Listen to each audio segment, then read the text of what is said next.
अपनी परंपरा, अपनी संस्कृति और अपने संस्कारों पर गौरव की अनुभूति करनी चाहिए।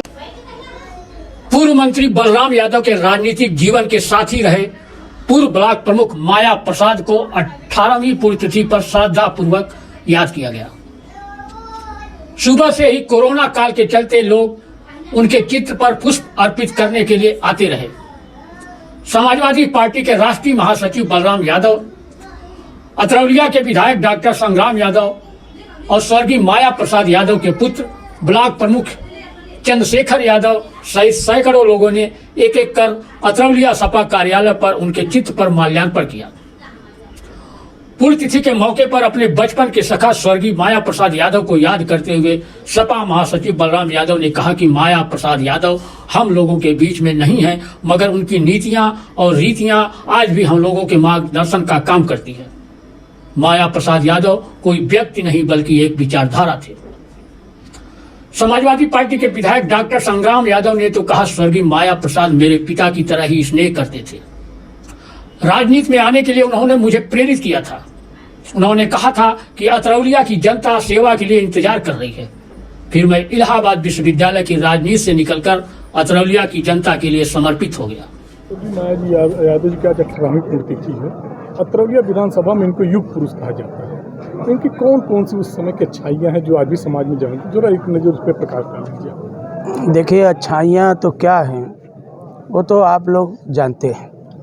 आज कोरोना के कारण पहले यहाँ हमेशा प्रोग्राम होता था और सूचनाएं जाती थी। आज बिना सूचना के सवेरे से तांता लगा हुआ है। न जाने कितने फ़ोन आए कि विधायक जी आज प्रमुख जी की पुण्यतिथि है, हम सबको आना है और बताइए कैसे आएँ। हम लोग कहते थे आइए, तस्वीर रहेगी, उनकी तस्वीर पर आप सवेरे 9 बजे से लगातार तस्वीर पर लोग पुष्प अर्पित करके जो समाज में बनाने में उनका योगदान रहा है, गांव का गरीब हो, किसान हो, मजदूर हो, अगड़ा हो, पिछड़ा हो, दलित हो, शोषित हो, वंचित हो, लगातार उनके मन में वो कैसे उनका सम्मान बढ़े, कैसे वो स्वाभिमान पूर्वक जिंदगी जी सके, कैसे अपने पैरों पर खड़ा हो सके, इसको लेकर के उन्होंने जीवन पर्यंत संघर्ष किया। और जिस संघर्ष का नतीजा रहा कि आज जनता में जब हम गाँव में जाते हैं, क्षेत्र में जाते हैं, तो लोग उदाहरण देते हैं। हम सबको कहीं कोई गलती होती है तो लोग कहते हैं कि आप ऐसे लोगों की परछाई हो। स्वर्गीय हमारे चाचा स्वर्गीय माया यादव जी की आप परछाई हो। वो हमेशा राजनीति में अच्छे लोगों को पसंद किए, हमेशा विकास की बात की, समरसता की बात की। अगर दो भाई आपस में लड़ रहे हैं तो कैसे उनका झगड़ा ख़त्म हो, इसको ले करके जितना वो परिवार नहीं चिंतित रहता था, उससे ज़्यादा वो चिंतित रहे। अगर आज हम राजनीति में काम कर रहे हैं तो हमारे पिताजी से ज़्यादा अगर कोई प्रेरणा देने का काम किया।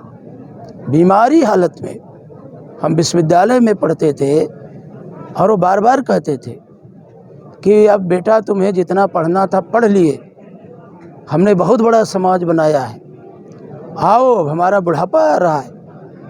वो कमज़ोरी महसूस कर रहे थे और कहते थे कि मंत्री जी तो इधर उधर, लेकिन आओ अगर उनके बीच नहीं जाओगे तो उनके अंदर निराशा पैदा हो जाएगी।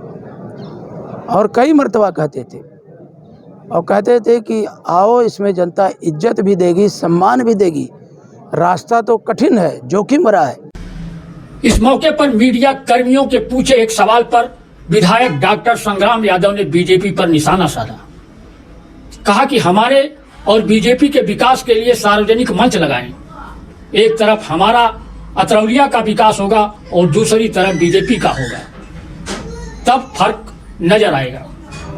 गोपालगंज में ये बैठे हैं, इनके खुद ही बना विधायक निधि से, फिर हासापुर में जाएंगे, नानू साहब जाएंगे, अभयपुर जाएंगे, तो ये एक बड़े पैमाने, चूँकि हमारी और बाबूजी की दोनों निधि लाके, और बीजेपी की राज में निधि तो सस्पेंड थी, उसका बीजेपी नहीं प्रचार करा रही है। निधि भी सस्पेंड कर दिया, विधायकों का वेतन भी घटा दिए, कहे कि कोरोना। तो हमारी निधियों का पूरा लेखा जोखा है। और जिस बाजार में आप रहते हैं, इस बाजार में अभी लिखे हैं 19 लाख। एक सवाल है विधायक जी, आपने अपने विधायक के लिए 25 लाख रुपए सौसैया अस्पताल को दिए थे, वो इस्तेमाल हुए कि नहीं हुए, इसके बारे में थोड़ा सा। कतई इस्तेमाल नहीं हुआ, बार बार प्रशासन के कहने के बावजूद भी इस्तेमाल नहीं हुआ। और आपने देखा होगा कि हमने जिलाधिकारी महोदय को लिखा था, रिमाइंडर भी भेजा, लेकिन वो उस पर, क्योंकि उन्हें लगता था कि आज समाजवादी पार्टी का ठप्पा न, तो कहाँ से समाजवादी पार्टी को हटाएंगे। जैसे आप गेट में एंट्री करेंगे, लिखा है कि इस अस्पताल का निर्माण माननीय अखिलेश यादव ने कराया, डॉक्टर संग्राम यादव के अनुरोध पे कराया। तो बीजेपी के बारे में मैंने आपसे पहले कहा, हमारा वो लेखा जोखा सार्वजनिक मंच लगवाइए, एक तरफ उनका एक तरफ हमारा, और हम उनको नाम से गिनावें।